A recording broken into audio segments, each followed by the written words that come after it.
നമസ്കാരം. രാവണന് കിട്ടിയ ശാപം. നളകുംഭരൻ്റെ പ്രതിശ്രുതവധുവായ രംഭയെ ഒരിക്കൽ രാവണൻ വഴിമധ്യത്തിൽ വെച്ച് അപമാനിക്കുകയുണ്ടായി. അതറിഞ്ഞ നളകുംഭരൻ രാവണനെ ശപിച്ചു. നിന്റെ 10 തലയും ഏഴേഴായി പൊട്ടിത്തെറിച്ച് നീ മരിക്കാനിടയാകട്ടെ. ലങ്കാധിപതിയായ രാവണൻ 14 ലോകങ്ങളെയും കിടുകിടാ വിറപ്പിച്ചുകൊണ്ട് ഭീകരമൂർത്തിയായി കഴിയുന്ന കാലം. ഒരിക്കൽ കൈലാസത്തിനടുത്തുള്ളൊരു പാറയിൽ വിശ്രമിച്ചു കൊണ്ടിരിക്കുന്ന സമയം. അന്ന് രാത്രി രംഭ നളകുംഭരനുമായി സംഗമിക്കുന്നതിന് തീരുമാനിച്ചിരുന്നു. നല്ല നിലാവുള്ള രാത്രി കൈലാസത്തിൻ്റെ മനോഹാരിത രാവണന് കരം പകർന്നു. ആ സമയത്താണ് രംഭയുടെ വരവ്. രാവണൻ തൻ്റെ 20 കണ്ണുകളും തുറന്ന് രംഭയെ മിഴിച്ചു നോക്കി.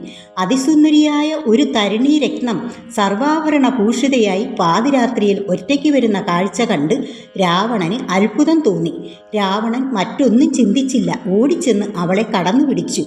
താൻ അങ്ങയുടെ സഹോദരനായ കുബേരൻ്റെ പുത്രൻ നളകുംഭരൻ്റെ പത്നിയായ രംഭയാണെന്നും ആ നിലയ്ക്ക് ഞാൻ അങ്ങയുടെ പുത്രവധുവും കൂടിയാണെന്നും തന്നെ ഉപദ്രവിക്കരുതെന്നും പറഞ്ഞു. പക്ഷേ രാവണൻ അതൊന്നും കേൾക്കാൻ കൂട്ടാക്കിയില്ല.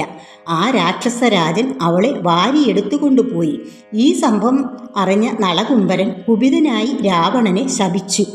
കാമാസക്തനായ ദുഷ്ടതമ, മേലിൽ നിനക്ക് വശംവദയാകാത്ത ഏതെങ്കിലും ഒരു സ്ത്രീയെ നീ സ്പർശിക്കുന്ന മാത്രയിൽ നിന്റെ തല 7ആയി പൊട്ടിത്തെറിക്കാനിടയാകട്ടെ. നളകുംഭേരൻ നൽകിയ ഈ ശാപത്താലാണ് രാവണൻ ബലാത്കാരം ചെയ്യാൻ കൂട്ടാക്കാത്തത്.